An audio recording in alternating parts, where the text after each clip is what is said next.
Teaching in the Socratic Method to me means that the learning process is incredibly interactive. It requires participation from not only each and every student, but also from myself and my fellow instructors. It is an incredibly rewarding and interesting way both to teach and to learn because it changes every time. So we have cases and we have discussion questions and vague lesson plans that we might use, but the conversation often takes unexpected turns, and it's always interesting to me to walk into teach a class like this and have an expectation of where it's going to go, and sometimes that's what happens and sometimes it's not. So to me, it's really about being able to think on your feet, and have contingency plans about teaching, as well as the high level of participation that it requires from everybody involved. Teaching in the Socratic Method means open discussion. It means different ideas.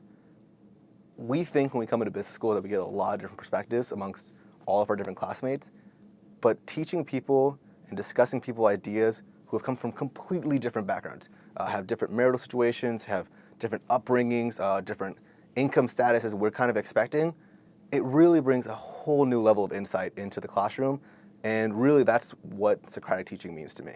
So after my almost 2 years here at Darden, the Socratic Method really means to me that there is a teacher helping guide students through a process of learning how to problem solve and really how to approach different scenarios and issues or problems, and really make sure that the student is taking away the way of thinking about it instead of just the answer, so that they can really apply that process to a variety of different issues, since no situation or problem will ever be exactly the same. Teaching in the Socratic Method to me is extremely beneficial for a couple of reasons. One, I think it's simply more engaging.